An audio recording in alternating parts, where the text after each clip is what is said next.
आज हम बात करेंगे एक बहुत ही पावरफुल किताब के बारे में जो हर रिलेशनशिप को ट्रांसफॉर्म कर सकती है। Non violent communication, a language of life by Marshall B Rosenberg. ये बुक हमें सिखाती है कि हम अपनी बातों को ऐसे कैसे एक्सप्रेस करें कि सामने वाले को बुरा भी ना लगे और हमारी बात क्लियरली समझ भी आए। हम सब रोज कम्युनिकेशन करते हैं, घर पर, ऑफिस में, दोस्त के साथ या अपने पार्टनर के साथ, लेकिन काफ़ी बार मिसअंडरस्टैंडिंग हो ही जाती है।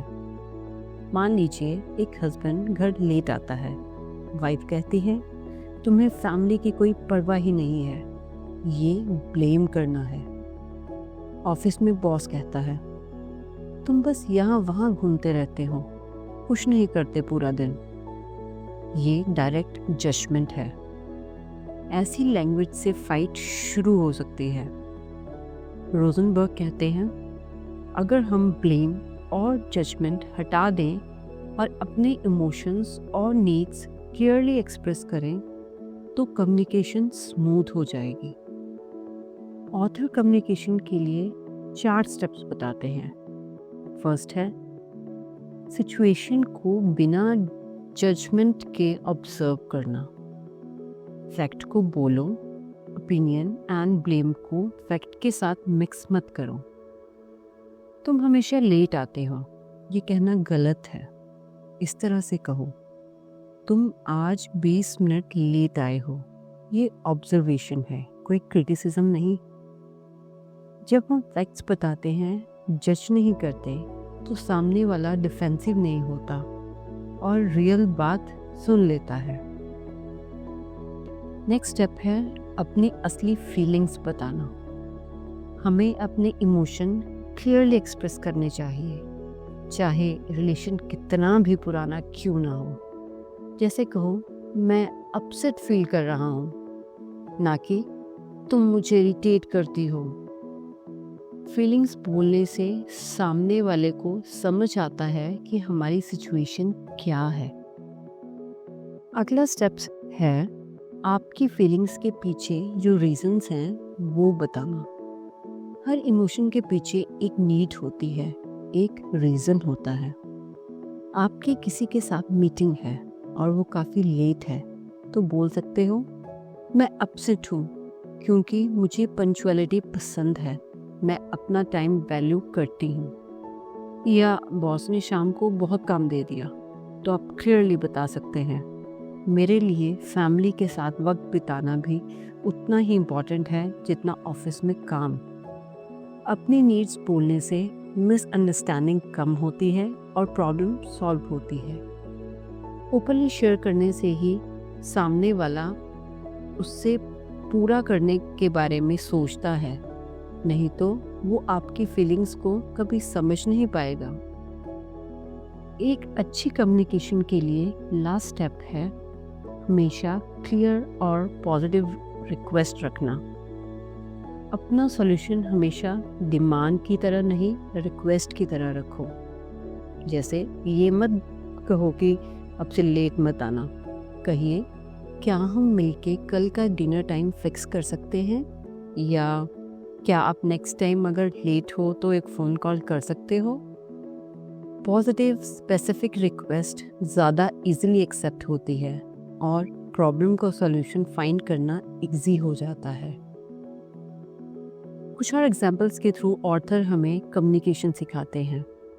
जैसे एक पेरेंट का बच्चे को बोलना तुम हमेशा मोबाइल पे लगे रहते हो, ये जजमेंट है।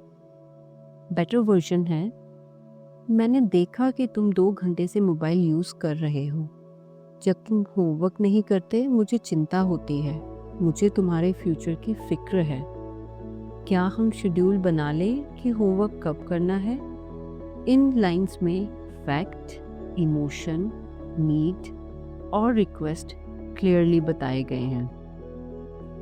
हर क्रिटिसिज्म के पीछे कोई छुपी हुई नीड होती है। जब तक हम सिर्फ ब्लेम करते रहेंगे, बच्चा हो या पार्टनर समझ नहीं पाएगा। जैसे बॉस ने कहा तुम्हारी रिपोर्ट बेकार है, ये ब्लेम है। बेटर वर्जन है, मैंने देखा कि रिपोर्ट में 3 डेटा पॉइंट्स मिसिंग है। मैं थोड़ा फ्रस्ट्रेटेड हूँ क्योंकि मुझे एक्यूरेसी चाहिए। क्या तुम डेटा दोबारा चेक करके कल तक अपडेट कर सकते हो? या कभी वाइफ कहती है, तुम्हें मेरी फीलिंग्स की परवाह ही नहीं है। बेटर वर्जन है, जब तुम बिना बताए लेट आते हो मुझे अच्छा नहीं लगता क्योंकि मुझे कंपेनियनशिप की ज़रूरत है। क्या नेक्स्ट टाइम लेट होने पर मुझे इन्फॉर्म कर सकते हो? तो इस तरह एग्जाम्पल्स देकर ऑथर समझाते हैं कि ब्लेम और जजमेंट से कम्युनिकेशन टूट जाता है।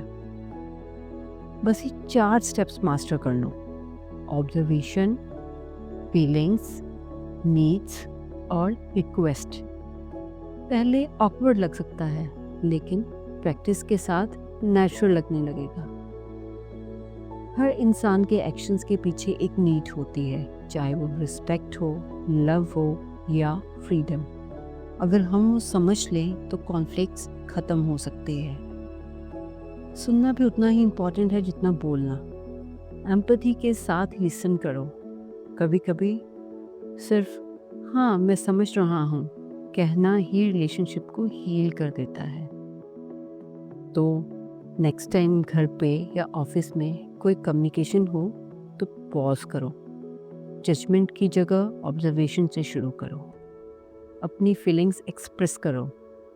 मैं फील करता हूँ या करती हूँ, ब्लेम नहीं, बस इमोशंस शेयर करो। ऐसे वर्ड्स यूज़ करो जैसे मुझे ये ज़रूरत है। अपनी असली नीड बोलो। और फाइनली रिक्वेस्ट रखो, डिमांड मत करो। क्या आप ऐसा कर सकते हैं? इससे कन्वर्सेशन ओपन होगी। इस तरह वर्ड्स हमारे वेपन्स भी बन सकते हैं और ब्रिजेस भी। अगर हम अपने शब्दों को कंपैशन के साथ यूज़ करें तो कॉन्फ्लिक्ट्स कम होते हैं, अंडरस्टैंडिंग बढ़ती है और रिलेशनशिप्स मजबूत बनते हैं। यही है नॉन वायलेंट कम्युनिकेशन का मैजिक।